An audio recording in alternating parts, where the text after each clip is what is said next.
imbestigahan ang dapat imbestigahan para yung issue sa corruption na ito yung prevalent na issue ngayon ng Pilipino, dapat masalanta. Graft and corruption yun, yung tatanggap ka ng regalo in the form of entertainment, bawal sa batas.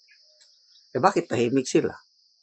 What's up mga kababayan? News That Matters here. Dito sa video natin ngayon ay ating panonoorin o pakikinggan si General Macanas mga kababayan. Patuloy pa din itong panggigipit na ginagawa kay VP Sara nitong mga buwayang kongreso na gusto pa nila idamay itong mga USEC o kasakasama sa OVP ni VP Sara. Ngunit wika nga ni General Macanas hindi papayagan yun ng ating Vice Presidente na dibalin siya na lang ang mag-sacrifice o ma-cite in contempt, wag lamang ang mga tauhan nito. Ganyan kalaki ang puso ng mga Duterte talaga sa kapwa Pilipino o katrabaho man yan, na hindi ka mukha ng isa dyan na may nabitay na OFW na hindi na balita, patawa-tawa pa. Hay nako. Pero bagong lahat mga kababayan, huwag niyo po sana kalimutang mag-like at subscribe para updated ka sa mga uploads ko araw-araw. At kung maaari mga kababayan, no skip ads po tayo sapagkat malaking tulong po ito.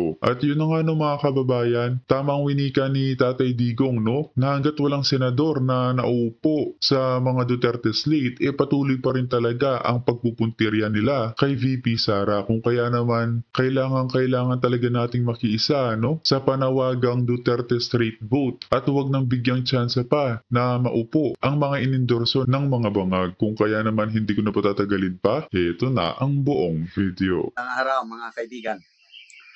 Pag-usapan natin ngayon ang posibilidad na ma-cite in contempt, makulong si VP Inday Sara o ang kanyang mga tauhan, undersecretaries, kung hindi pa rin sila magpakita sa gagawing pagpapatuloy na investigasyon sa Kongreso, yung House Committee on Good Governance. Okay, pakinggan natin itong balita ng UNTV.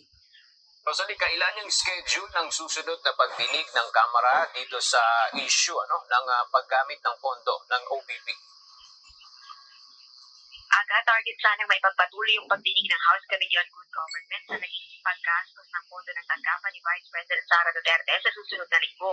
Posibleng isagawa ang ikatlong hearing sa Lunes, October 14, ayon kay House Panel Chairperson Representative Joel Chua. Kung patuloy namang tatangging dumalo sa investigasyon ng mga opisyal ng Office of the Vice President, gaya ng Undersecretary at Assistant Secretary, maaari anyang magresulta ito sa pagpapataw ng contempt laban sa kanila. Ayon pa kay Congressman Chua, mahalagang yan lang naman ang kayang panakot ng mga yan Yung cite in contempt, puro na lang pag-power trip ang kanilang ginagawa mga kababayan. Tulungan ang mga OVP officials upang masagot yung mga tanong sa umani questionable paggastos sa pondo ng tanggapan ng Vice Presidente sa mga nakalipas na taon, kabilang na yung confidential funds noong 2022 at 2023. Dagdag pa ng House Committee Chairperson, parte ng trabaho nilang makipagtulungan sa Kongreso. Nauna nang ipinaabot ni VP Duterte na hindi ito dadalo sa imbitasyon ng komite dahil sa walaan niyang batayang mga aligasyon laban sa kanyang opisina. Gayun din, hindi rin anya malinaw ang legislative objective ng komite. Nire-request na nitong itigil ang pagdinig at tiniyak na nakikipag-cooperate naman sa findings sa Commission on Audit o COA sa budget utilization nito. Samantala, naghahanap na rin ang House panel ng susuporta sa mga aligasyon ni dating Department of Education Undersecretary Gloria Mercado. Ito yung dating DepEd official sa ilalim ng dating DepEd Secretary na si VP Duterte na nakatanggap umano ng 50,000 pesos kada buwan sa loob ng 9 na buwan mula sa tanggapan ng pangalawang Pangulo. Balik sa iyo, Aga. Maraming salamat. Okay, so yun ang balita, hindi pa tapos ang mga kongresista, lalo na itong Committee on Good Governance. Manila Congressman Joel Chua. Malala ko itong congressman na ito nung hindi pa nag-resign si VP Sara as DepEd Secretary. Siya yung mainit, siya yung palaging nananawagan na mag-resign si VP Sara. So, wala namang problema kasi halos lahat ng Pilipino gusto ng good governance, di ba? Sige, imbestigahan ang dapat imbestigahan para yung issue sa corruption na ito yung prevalent na issue ngayon ng Pilipino, dapat masalanta. Kaya lang, yung issue ng confidential funds na yan, nandun na sa Supreme Court, nandun na sa COA. Mayroon lang disallowance at handa naman ang OBP na mag-comply. Correct. Bakit binubuhay pa yan sa Kongreso? So, At saka galing na din sa Commission on Audit, no? O COA, na may transparency report sa pondong pinanggastusan ng OVP. Kaya halata masyado mga kababayan na pang-iipit o paninira na lang ang ginagawa kay VP Sara. ito na yung question. Are they really for good governance or political agenda? So, ang taong bayan, nag-iisip. Okay? Kung talagang totohanan yung nila ng good governance, bakit yung birthday party ng Pangulo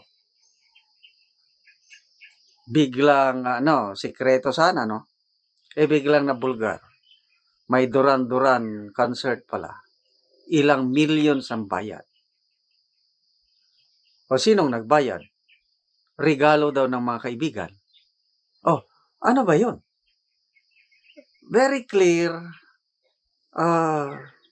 paglabag sa batas, Anti-Graft and Corrupt Practices Act, Presidential Decree number 56, then meron pa yung Ethical Standard and Public Accountability. 3 batas yan in-explain ng UP Professor Gatmaitan. Bawal yun. Impeachable offense yun. Graft and corruption yun, yung tatanggap ka ng regalo in the form of entertainment, bawal sa batas. Bakit tahimik sila? Wala na lang, kinalimutan na lang. Doon mo makikita yung, ulitin ko, maganda sana yan, yung kung sino yung may issue tungkol sa katiwalian. Yes, we'll fight for it. Yun ang gusto ng Pilipino. Bakit VP Sara lang?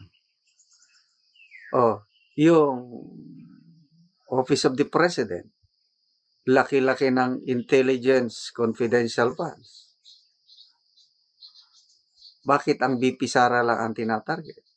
So, yun na nga ang Diba mga kababayan, tapos puro party, puro saya, puro travel ang ginagawa. Hindi man lang na-justify kung saan nilalagay ang pondo na binibigay kay Bonget. Grabe talaga. Political agenda ba ito? Bakit? Okay. So, anong mangyari? Nako. Dito na, pag makikita ang matira ang matibay. Kasi nagsabi na si VP Inday Sara na hindi siya mag-attend. Or, yung mga USEC, ASEC niya, hindi niya pa-attinin. So, it's a battle of yung political will ba ito? So, ano kaya mangyari? Makukulong kaya? Kasi, di ba nung budget presentation, hindi pina-attend ni VP Sara yung kanyang mga USEC, ASEC at siya lang nag-attend, walang kasama.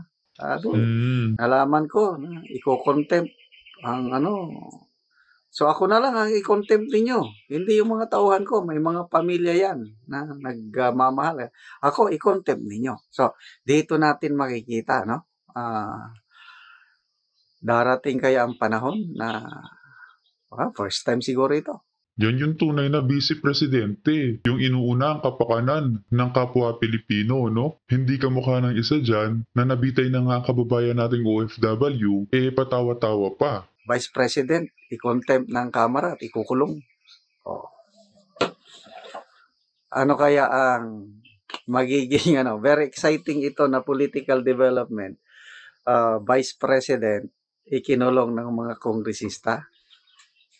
Dito makita yung fighting spirit ni VP Sara. Okay? So, Ano pa? Yung mga ganitong hearing. Nako, nayayamot na ang marami na puros na lang hearing, puros na lang ano. Si former COA Commissioner Heidi Mendoza, tahimik na yan retired na yan. Biglang kumandidato. Bakit? Hindi niya na masikmura yung ginagawang ganyan ng mga lawmakers na hearing kaliwat kanan na wala namang patutunguhan. Correct. Sinasabi nila in Scripted. aid of legislation. Itong Committee on Good Governance, ano ba yung batas na gusto nilang ipasa?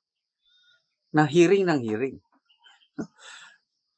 So, yun, hindi na makayanan ni Commissioner Heidi Mendoza. Kaya nag-file siya ng kandidatura para matigil na itong ganitong kawawa ang mga Pilipino. Kawawa, hopeless na ang mga Pilipino kung pabayaan natin ang mga present na mambabatas niyan yung ginagawa nila. So, nakaka-inspire.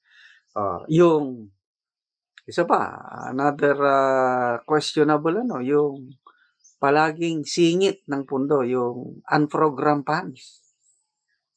Ang laki, 2023 and 2024, grabe, billions. I think, noong 2023,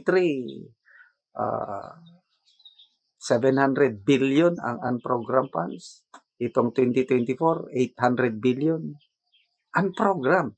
Na, ang mga ito, question na sa Supreme Court. So, ito, ginagawa nila. Galing yan sa Kongreso So, are they really for good governance? Yan ang tanong ng taong bayan. So, sige, ituloy nyo lang ang inyong hearing dahil trabaho naman daw nila yan. Ba't ang taong bayan nagmamasid?